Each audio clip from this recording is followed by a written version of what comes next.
लग जाए।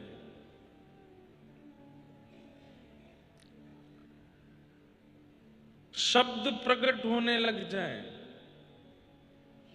अरे गागर जब भरेगी तो छलकने लग जाए।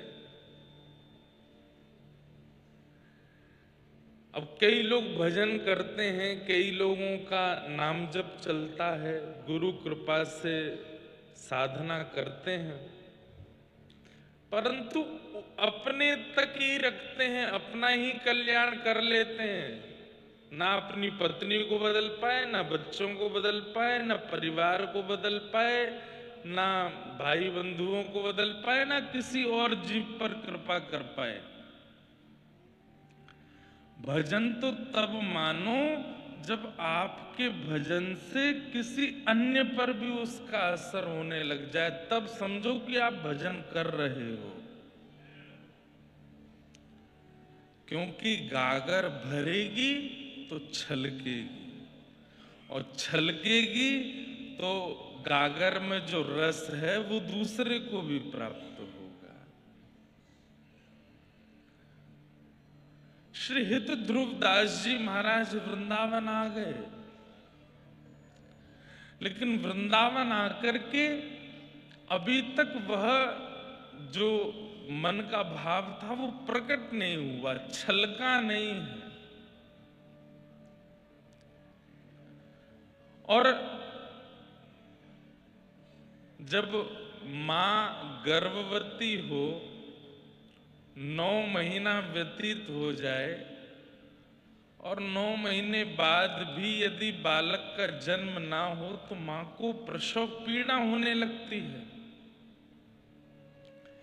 ऐसे ही रसिक जनों के चित्त में जब भाव भरते चले जाते हैं, प्रिया प्रियतम का प्रेम भरता चला जाता है, यदि वो प्रस्फुटित ना होगा, वो प्रकट नहीं होगा, तो उन्हें भी पीड़ा होने लगती है।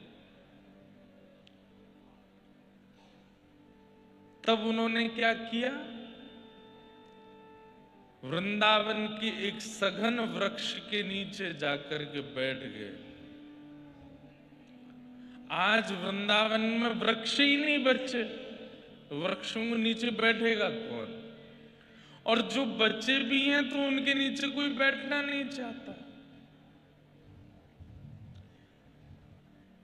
वृंदावन के वृक्ष को, सब गाते हैं इस बात को, मरम न जाने कोई, जहां डाल डाल और पात पात श्री राधे राधे हो।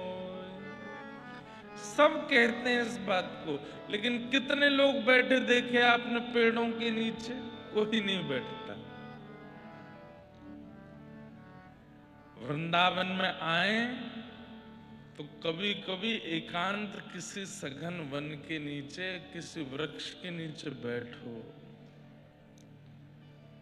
बैठे रहूं कुंजन के कोने, श्याम राधिका गाऊं, किशोरी तोरे चरणन की रज पाऊं। श्री ध्रुवदास जी महाराज बैठ गए पेड़ के नीचे, और वृक्ष के नीचे बैठ करके जैसे ही चिंतन करना प्रारंभ किया, चिंतन करते करते करते करते पहले तो शरीर कंपित हुआ, फिर नेत्र पुलकित हुए, और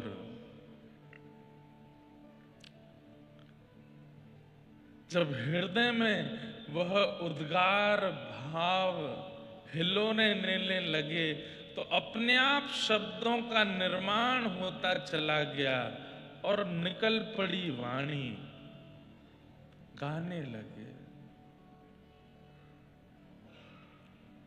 कहते हैं कि उसी समय श्री प्रिया प्रियतम श्री हितरवंश महाप्रभु के सहित प्रकट हो गए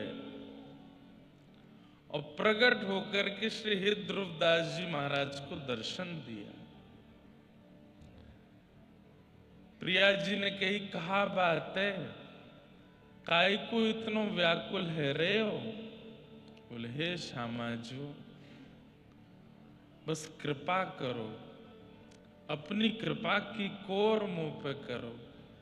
तब श्री प्रिया जी ने अपने चरण के अंगुष्ठ को उनके सिर पर पधराया और कहा, जो तुम्हारे हृदय को भाव है वो पूर्ण हो। तब श्री हित ध्रुवदास जी के चित्त की वाणियां प्रकट हुई, शब्द प्रकट हुए और उन वाणियों को हमारे हित संप्रदाय के सब वैष्णव जन गाते हैं। सहज स्वभाव पढ़्यो नवल किशोरी जो को, मृदुता दयालुता कृपालुता की राशि है। न कहूँ नरेश कहीं, भूले हूँ न होत सखी, रहत प्रसन्न सदा, ये मुख हासी